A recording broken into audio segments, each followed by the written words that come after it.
Hello, hello, hello. This is Overlord Belt, and today we're going to be covering the highly anticipated USS Maine, so let's hop right into it. The USS Maine represents the hypothetical development of the Montana class battleship. So pretty much if battleships kept on going and there were no CVs, this is a hypothetical design that they would go with. It's essentially a bigger version of the Montana. Instead of having 12 guns like the Montana does, it has 16-inch guns. So yeah, there's a lot of guns on this ship, a lot of them. If you want a overall performance of this ship, we're gonna hop onto it pretty much right now.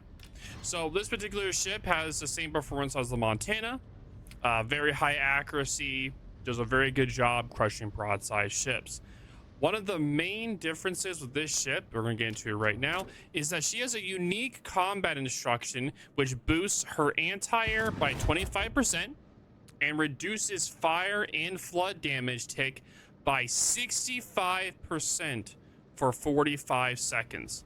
This does not affect the flood and fire duration. This only affects the damage tick. So let's just say normally a fire does like 100 damage. When you have this combat instructor active, it makes it where instead of it doing 100 damage, it then does 35 damage. So you can see the implementation on this, making the Maine a lot stronger and tankier as a super ship. For this particular skill, you definitely want to use it when you're cutting away from, when you're being farmed. It also means you don't need to take fire prevention on the Maine, even though I always highly recommend, this is like the first time I'm not going to recommend fire prevention on the ship, because of the fact that you can reduce the fire and flood damage by 65% for 45 seconds with this combat instruction is just amazing. It lets your tank fires and floods for a long time and synergize extremely well with the skill Furious, which makes it where that the more fires you have on you, the quicker your reload is. Now, be able to activate this combat instruction, you need to hit 17 hits or near misses to charge the meter. With this ship having 16 guns, that can be done really quick if you're hitting a hitting a battleship or a cruiser, or it can take a really long time if you're hitting more of a DD or perhaps a sub. Now with these 406 guns, you cannot overmatch 30mm armor. So if someone's bow in, you definitely want to shoot more for the superstructure or switch to HE against angled targets. But this thing's AP is so good that I mostly just use only HE on this thing. You can use HE if you want, but my God, when you have the heavy AP on this thing, it just smacks over and over and over again. It is so much fun to play this ship. Oh, it's so good. If you love playing the Montana, you're going to love playing the Maine. That's all I'm going to say. If you're a Montana lover, you're going to be a Maine lover. The gun angles on this ship are also amazing, as you can see throughout this match. When I'm pointed toward them with my bow, as you can see, I have an amazing gun angle from the rear gun to the front. Is amazing. And later on in the match, when I'm going to be kiting, you can also see it has an amazing gun angle as well, which makes it a lot harder to hit and do sufficient damage on when it's either kiting or pushing in, because of that really good angle. It can do a lot more ricochet shots if someone's aiming for your hull instead of trying to aim for your superstructure. It's really good angles, so it's gonna be it's gonna be a very tanky ship indeed. Now a lot of you may be thinking, hey, you can be really tanky with this thing, maybe you should build a secondaries. No, it is not a secondary ship, so do not do that. It has mediocre secondaries, so please don't spec into them. That's all I'm saying. Please don't spec into them. Now the ship does have an above water citadel, so definitely be careful when showing broadside. But the citadel is like 430 something millimeters, so it's going to be really hard for an enemy to be able to steady at all. But again, just be careful, of course. Now the ship does have a 32mm bow and aft. This is also complemented by the 38mm deck and side armor on the Maine, which makes it where DDs and cruisers have a lot harder time just doing raw HE damage to the Maine. They have to hit the superstructure to do a more consistent damage onto the ship. The ship also has excellent survivability due to her 115k base HP, and it has the American improved heal, which is always a huge plus. We love that American improved heal. It is amazing. Something that is very rare for me to say, very rare. The Maine has excellent anti-air. You heard me right. It has excellent anti-air with 13 flat cloud bursts and increased anti-air from her improved combat instructions, where, like I said earlier, it boosts your anti-air by 25% for 45 seconds.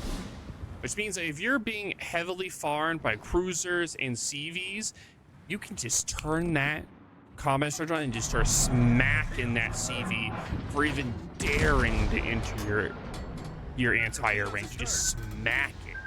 Give it that good old 1-2 punch with that 6-kilometer anti-air. It feels so good to hit, just destroy squadrons with this thing. It is so much fun. You can definitely wreck tier 10 CV planes if they aren't careful. It is so much fun. Now you'd be wondering, oh, well, you may knock down the planes, but what about the torpedoes? Ha! Oh yeah, guess what? This thing has a 51% torpedo belt. You heard me right. A 51% torpedo belt. 51%. That is one of the highest torpedo belts in the game. 51%. This thing is built like Fort Knox. This thing is so tanky. Has good armor. The combat instruction, which makes it take less damage from fire and floods. A 51% torpedo belt. 115,000 base HP. An improved America heal. And a 430 millimeter Citadel armor on the side. Oh. And it has the 13 flat clouds. And top it off, a high average damage, like continuous damage for the anti-air. This thing just wrecks house. Just wrecks it. It's amazing. Again, though, even though you have 51% torpedo belt protection, you still don't want to eat torpedoes. So just watch out for them. You don't want to eat them. Some people like eating torpedoes. I personally don't. So please don't eat them. As of ASW depth charges, they're the same as other super ships. I believe it's 11 kilometers as average for American tier 10s, and super ship ASW, it's the same. It's average. It's not like really special. There's nothing special about the ASW. It's the same. You hit a sub, you smack it. If you don't, you don't. You do get not the best detection. You get a 14.3 kilometer detection if you build it all the way. If you build it all the way, I mean, it's slightly worse than the Montana, but like, come on, this thing is ridiculously big. It's almost as big as a Hanover, so kind of expect the concealment not to be good. 14.3 kilometers, that's the best you're gonna get. It's a super ship. Take it or leave it. Concealment's still good for a ship as big as a freaking moon, but you know, it is what it is. It is a pretty quick ship. It goes 30.4 knots. You can build, if you have the signal make it go quicker, it's like a 10%. I think the signal gives it like a 10% boost. It should go like 33 knots. If it's a 5% boost, then it's like 31.5. But someone in chat, not in chat, somebody in the YouTube comments can let me know if the signal gives a 5% or a 10% speed boost. If it's 10%, it can go 33 knots. If it's 5%, then it's 31 or 32 knots. So let's go over the things that are positive about the Maine. Very high accurate guns. You have 16 406 millimeter guns that perform the same as the Montana. So very clearly, if you like the Montana, you're gonna love the Maine. Very clear on those. You have excellent survivability, excellent anti-air, a very good torpedo belt, the combat instruction that boosts your anti-air by 25% and reduces fire and flood damage tick by 65% for 45 seconds. So overall, I would say that the Maine is a very solid all-around battleship at tier 11. The Maine's accurate guns just let you punish any broadside target. Even if they're slightly angled, you can still punish the living heck out of them. Whether it's a cruiser, battleship, a DD, CV sub, it doesn't matter. You hit it, you're gonna smack it. I will say though that if they do angle, you can use HE. The guns have a respectable HE chance. You have 16 guns, you're bound to get fires. So if you want to use HE, you're more than welcome to burn them down. And once you've hit enough shells, you can activate her combat instruction, which greatly reduces her fire and flood damage. And combined with Furious, you have a versatile and near unkillable ship, spewing out laser accurate shots on the unfortunate targets. Now at the end of this video, I'll go over my build, but as you can clearly tell during this match, I'm taking heavy AP. Thanks to the combat instruction, even though the heavy AP does make it where you have a longer fire duration and flood duration, you do take less damage with the reduction of the with the combat instruction active. You take less damage overall, so the heavy AP is pretty much nullified because of that. Otherwise, beside the heavy AP, you just take a normal USBB build. You can build like a normal tank build if you want, but I want that extra damage. I just want to punish anyone that sets any fires on me or gets near enough for me just to punish them. Amazing. Now, some of the downsides for this ship: one, it's freaking massive. Anything is going to be able to hit you.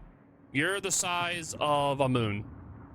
You can be seen from outer space, from the International Space Station. You see like a little white dot. That's literally you. They could probably throw a rock at you from space and hit you. It wouldn't kill you because of how tanky you are, but they could still hit you. With this giant size, it just means that more targets are going to be hitting you, so your positioning is definitely going to be careful. In your early game, I would say play it slow. Play a little bit angled Boutwind and make sure you got all 4 of your guns being fired. And then if you see that the enemy is heavy on your side, instantly turn that fat ass around and start cutting and use your speed to get away. And definitely make sure that you are using those gun angles to your advantage. This thing has amazing gun angles. Use them. Make sure you use those gun angles. If you don't, you're just gonna be showing broadside. Well, good luck on surviving, because if you're T-posed on the enemy, they're just gonna T-pose on you back. One of the downsides of this ship, though, it does have a horrible maneuverability because of the slow rudder and large turn radius. But like, come on, that's obvious, right? This thing legit looks like a giant. It looks like a Montana took some steroids and you get a Maine out of it. So what do you expect? Super steroid dudes normally aren't very maneuverable anyway, so makes sense. Horrible maneuverability, large turning radius, slow rudder. Makes perfect sense to me. Now, you may be wondering, how can I get this bad boy? How can I get this bad boy? Well, like previous super ships, the Maine will initially be available by bidding through the auction. 900 winners will be selected across all servers, with the minimum bid starting at 100 million credits. As the winning bid is typically at least 250 million, I normally don't recommend buying her through the auction, but I'm definitely buying the Maine. I'm gonna be having fun with it. I'm definitely buying it because this ship may be I think this ship may be using clan battles. It is so good. I'm expecting to be using clans battles, and I will be using in clan battles. If I'm allowed a BB slot, I will be using this in clan battles. It is so good. If you can't get the ship from the auction, just wait for it to be released in the tech tree in 3 months, and you'll get her for way cheaper. And again, the Maine is going to be down the Montana line, so if you're trying to be prepared, you have to go down the Montana line. And you have to have 3 tech tree lines to get super ships, so you can start grinding that to be able to get the Maine. Now, at this point in the match, as you can see, I'm currently dealing with the submarine. And as you can also tell, I'm not having a very fun time.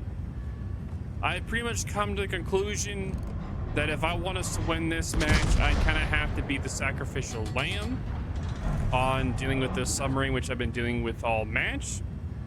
That's why you see me kind of just reversing toward him, because I know he's within 3 kilometers and I'm just being a dimbo here and missing all of my ASW planes. Because even though he is within the 3 kilometers, I just keep on missing him over and over and over again. It's super annoying. He's not really doing that much damage to actually kill me. He's just doing just small little ticks over time, which is super annoying. But in the end, I kind of had to just like suffer in the end and make sure the rest of my team won, because me distracting the sub for as long as I did is pretty much the reason why he won. Because if I would have went back toward the center and he went after somebody else, we may have not won this match. But in the end, he won, so I'll take it. A W is a W in the end, so I'll take the win. So let's see how I did. So we won the match. I'm expected to be first. We did 217,000 damage. Confederate high caliber, 2 kills. We were top of the team, 2,400 base XP. Nice, let's go. Look at all that damage, nice. All right, well, with this out of the way, we're gonna switch over to the build and show you the armor as well. All right, so the armor of the Maine, as I said earlier, has a 32 millimeter at bow and a 32 millimeter aft. It does have a 38 millimeter deck armor, like I was saying earlier, with the 30 millimeter upper deck armor. Has a 19 millimeter superstructure with a 500 millimeter front gun armor for the guns, 241 on the sides, 184 on the top. And the conning tower has 406 millimeter armor. Pretty thick boy. So for the upper deck armor, like I was saying, is 38 millimeters. Now the Citadel, like I said, is above water, but if you see, it's 170 for the top here. On the sides, it's going to be 432 millimeters, 356 right there, 457 in the front. In the rear, you do have a 32 millimeter armor right here, 432. So definitely be careful when you're showing your butt. Be a little bit careful there. Definitely be careful showing your butt. Be a little bit careful when showing that booty. Just a little bit. Well, let's go over the build, which you guys have been waiting for. For the build, I go with main armament. I go with DCP-1, then I go with turret traverse, the main battery modification 2, so you get a quicker turret rotation. Because on this thing, the turrets aren't the quickest. So you definitely want to build in a turret traverse to make sure you're able to get your guns on target faster. I go personally with propulsion, but this is more of a personal preference. You can take DCP-2 or steering, whichever one you prefer. I take concealment for the 5th slot, and for the final slot, I take artillery plotting for the more accurate guns.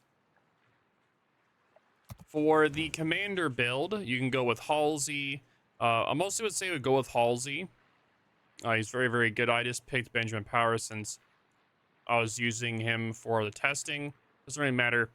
So I use preventative maintenance with Brisk. I then will do adrenaline rush, then concealment, then emergency repair expert, then furious, and then I would do super heavy AP in that order. Now this is the build if you want to do maximum damage.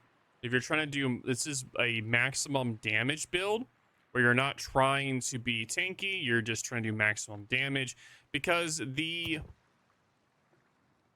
immediate threat elimination, which makes it where your fire damage and flooding damage is negative 65% for 45 seconds when this is active. It pretty much negates this 25% extension for fixed fire extinguishing time and flooding.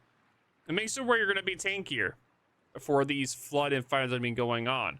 So I don't really see a point in not taking this when you can do that. Now, if you want to go with a more tanky build, I can show that real quick. Now, instead of doing preventative maintenance, the reason why I take preventative maintenance is because since this thing already has such good anti-air, you want to make sure that nothing can really take them out. So that's why you take preventative maintenance. But if you want to be switching between your cells a lot, then you can take gun feeder instead. Personally, though, I'm going to be taking preventative maintenance. And also, if you don't want to use Brisk, you can then switch over to use Grease the Gears, so you have an even faster turret traverse. It goes down from 39 to 32. But personally, I like using Brisk because if I'm able to go dark, if I'm able to go dark, or in the initial stage of the match, at least I can get quicker the location I'm trying to. So me personally, I would use Brisk, then I would do Adrenaline Rush, then Fire Prevention, Concealment, Emergency Repair, and then Base Survivability. That's how I would do this, particularly if you're trying to do a tank build. That's how I would do it if you're trying to do a tank build. If you'd rather build more like this, you can do that as well, but more and increase the gears. Or if you just want to do a nonchalant out of the build, this build is also popular where you build into your anti-air. Like I said earlier, this thing has strong anti-air. If you want to buff it even more, you could build into the AA Defense and ASW Expert, which makes it where you have more continuous anti-air damage, more AA shell explosion, and it makes it where if your anti-air guns are firing at all, you get 40% ship consumable preparation and reload time on them, which means you get your DCP quicker and your heal back quicker as well. This is very useful if you're being just hounded all match. This is really, really useful. And also with having this, you can combine it with this with the improved repair partiness, which means that per percentage, you get a 0.8% cooldown on your consumable.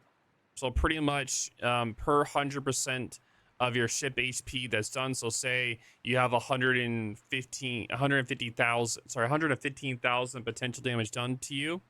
Potential damage, not actual damage, but potential damage. You get 0.8% quicker on your heal. And that will stack forever and ever. And when you're at 2 million potential, you get an extra heal. So on top of that, you get an extra heal. So when you get to 2 million potential, which this thing can easily do, you get an extra heal. So if you want to build more into this build, you can do that as well. Me personally, I want more of a DPM build. So I'm going to go with more something like this. I want a more DPM building like this. And I don't take fire prevention because I'm trying to use the Furious skill where per fire that is on, or flooding that is on my ship, I have a 10% boost to my reload, which makes it where I get to use my guns even more. So I get to use these 16-inch bad boys even more. But these are just all build suggestions. If you guys have any build suggestions you want to put down in the comments, definitely let me know. I'm always down to seeing your guys' suggestion on builds. It's always interesting to see what you guys all come up with, because I've seen some very interesting builds over the years from you guys. And with these new skills and how they've been improving them, having a wide variety of builds is also really fun to see.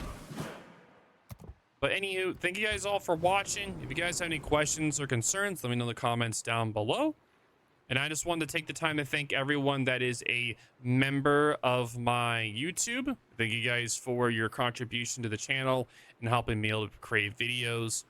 I do greatly appreciate it as well, and it does mean a lot to have you all be continued members of the channel, helping me with my income with that. I do greatly appreciate y'all, and thank y'all for my members for helping go support the community and me be able to make videos and continuing doing what I enjoy doing of making content. But anywho, I'll talk to y'all later. Thank you guys again for all the support, and hope you guys enjoyed the video. Deuces.